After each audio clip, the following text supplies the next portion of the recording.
What's up, folks? Welcome back to episode 3 of the Opinion Piece series. So this is an important one. I felt the need to write this piece because it's about fighting and what it really means to quote unquote fight. And it's important because this is the number one complaint from, Republican voters, especially those at the base the kind that show up to my political events. They're always saying Republicans don't fight enough. They're never engaging in enough meaningful political and cultural battles. And a lot of people cite this as the reason that Trump won in 2016, because everybody was sick of politicians that sort of rolled over and were really polite and always rose above the fray. But didn't win as a result. And so they said, screw it, we're going to vote for Trump. He's like a bull in a china shop. He just goes in there and swings his fists around. And he does. I mean, he pushes back on multiple fronts. That's a fact. That's an absolute fact. And here's the thing, though. There's another element to this that I think many people forget. Besides just not defining what it means to fight, I think, very well. But you forget that fighting has to mean winning. And in politics, where elections are won by getting more votes, you also need to persuade people to win. So persuasion is the actual key to winning, which I would assume would be the key to fighting. But instead, it seems to me like we're rewarding politicians and rewarding pundits and influencers who scream fight at the top of their lungs with the most enthusiasm, even though they're not really persuading anybody. They're the least inclined to actually talk to somebody who disagrees with us. It's all passionate declarations with no argumentation. It's rhetoric without any substance, and it's all performance, no persuasion.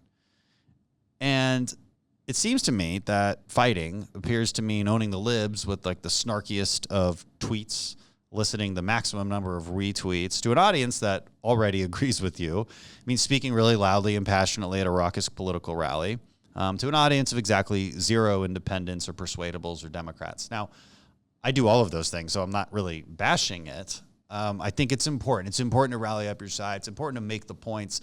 Some of the reasons we do this is simply to inform our followers. I mean, a lot of people just get news from people like me, from this podcast, from your favorite influencer.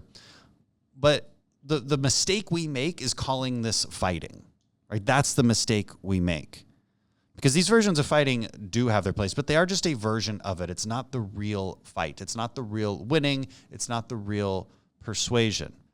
All right. The real stuff happens when you actually talk to others. Now, that's hard to do. I mean, I would hope that a lot of persuadable voters would actually follow me on Instagram. They don't necessarily, so I've got to go find them, and I've got to figure that out.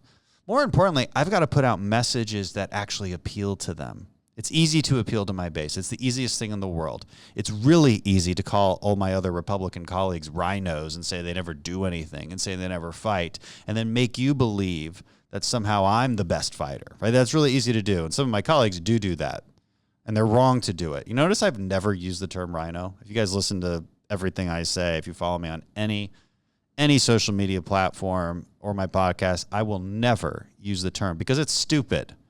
Because it indicates a lack of thinking when you do that. That's really important to note. Fighting doesn't just mean screaming a lot. Fighting actually needs to mean persuading. And it doesn't just mean speaking to ourselves in what amounts to a conservative safe space. That doesn't bring us any progress. And the dirty little secret that I would like to tell you guys is that a lot of the people you follow, influencers, media pundits, the one who screamed the loudest about getting out there and fighting, they have no interest in actually helping or implementing real solutions. Why is that? This isn't everybody. I think a lot do. I just want to caveat this. But I have seen some that very clearly don't. And why would that be? Because their dedication to the cause is based on monetary return. They sell ads on their page or show. And to maintain cash flow, they need a loyal following. And it doesn't matter that following doesn't really expand. It just matters that it's really, really loyal and that they can rely upon it, and that they can feed the beast. So by design and incentive structure, they have no motivation to persuade anyone. They have every reason to feed the beast, and the beast is especially hungry when it's angry and counterintuitively when it's losing. So this is the real trick. And this is why you really have to be skeptical of what you're seeing from your own side sometimes, because a lot of influencers, again, not all of them, I think most are truly in it for the right reasons. I think maybe just need to be guided a little bit differently. But there are some that I truly believe want to be on the losing side because it's actually good for their business. Losing makes people angry, and anger makes people click more.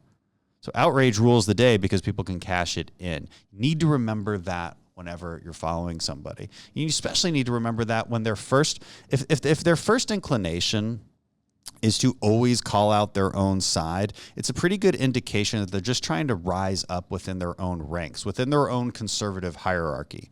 Because as conservatives, we do have a kind of a cultural problem where we're always trying to root out traitors in our midst, right? I call them rhino hunters, right? They've got their big rhino gun and they're out there trying to aim at the rhinos until there's none of us left and the Democrats just take over everything, right? It's a self-destructive movement, and it's really got to stop if we're going to win in 2022 and 2024. And I think we can if we sort of stop this nonsense. It's because what does it cause? Well, I mean, what it causes is the utter futility and pointlessness of, say, what happened on January 6th. All right. I did a long podcast on this. I'm sure all you guys listened to it. It got the most downloads I think we've ever had. The point being was that it was, well, pointless. It was an exercise in futility. It was an opportunity for politicians to get up there and perform for you. What did I say it was? It was performance, no substance. This is exactly what I'm talking about. Everybody's like, why didn't you stand up and fight? Because I'm like, I've been in real fights. This isn't fighting. In the SEAL teams, we always fight to win. This isn't fighting. This is performing for you. And you need to start recognizing when politicians are doing that or when media influencers are doing that, just performing for you to make you believe that something's happening when in reality, nothing is happening. Okay? It's how dishonest politicians and influencers convinced millions of people that January 6th could be the moment we finally all turned it around. It was never going to be that. And the politicians involved in the effort to block the election knew better, and they still did it. They still said this is where we finally fight. And apparently, so the best way to fight, I guess, according to them, is to engage in unwinnable battles that persuade no one and leave their supporters, even more desperate and downtrodden than before. That's what's really frustrating about this. It's an exercise in frustration as well. It's almost as if the people who do this, the politicians, the influencers, they deliberately choose unwinnable battles. Here's another example of this I remember was during everybody tearing down statues. The left was going crazy, and our base was rightfully just angry about it. And instead of being angry at the left, though, I saw so many smart people start to turn on Republicans. Say if Republicans were real fighters, they would do something about this. Now, they left out the second part, which is not a single Republican mayor or governor was allowing this to happen. Not a single one. And like you're yelling at me, like I'm a member of Congress. I vote. My job is to vote for the 2nd district in Congress. I would love to be able to stop the crazy leftists from tearing down George Washington's statue, but I cannot. I suppose I could physically go there, but is that what you want? You want me to? Would that make you happy? To see your members of Congress like put on some riot gear and literally go like, what is it you're looking for? You know, and are we just screaming? Are we just saying like, go fight this unwinnable battle, or just scream about it more? Like, what is it exactly? You know, and I just encourage us to think a little bit harder about what actions we're trying to go for, and is there any strategic sense to that action, or if we're just defining fighting as engaging in pointless, futile, unwinnable battles. It happens in Congress all the time too, because real fighting is hard, right? It takes some strategic thinking. It takes some wit. It means engaging in arguments with well-conceived, airtight logic. It means presenting our case with a moderate audience in mind across a variety of platforms. It means actually understanding conservative principles and understanding how those principles make for superior governance and policy solutions. It means taking the time to understand, this is really important, it takes understanding where and how government actually works so that we're not convincing people to storm the Capitol to solve a problem that can only really be solved at the state level. We need to be honest about that. And I want you to understand, you, the audience, a lot of you, because I would consider the conservative base, to understand like when the people you trust are just not telling you the truth about this stuff. There's a way to really fight. And I also want to say, like, the conservatives are generally correct. I think for too long, representatives really didn't fight hard enough, but now we need to learn how to fight effectively. Fighting effectively is just as important as the act of fighting itself. And you got to be demanding that your politicians bring people to our side and engage in substantive debate in Congress. Not just yell talking points on our favorite show. It's a winning message we have as conservatives if we actually choose to try and sell it. And we do it with intellectual honesty and confidence and pride. We don't need to hide our policies for moderates. So I think this is the mistake that got made decades past, right? Oh, don't necessarily lead with what we really think. No, let's lead with what we really think. I think we'll actually be rewarded with it, but let's be smart about it. Let's not have our immediate reaction to be turning inward in a circular firing squad and accusing each other of being redcoat traitors, which is just always what happens. And it's utterly stupid. It needs to stop. Like, we can actually work pretty proactively. If we understand where government happens and like what's reasonable for, say, members of Congress to do versus what's reasonable for governors to do versus what's reasonable for mayors to do, we can actually figure out how to fight these battles correctly. Figure out, say, where the courts have a much larger role, and should we be expending effort to that as opposed to just screaming at Washington like, do something. Conservatives seem to have forgotten oftentimes that we don't elect dictators.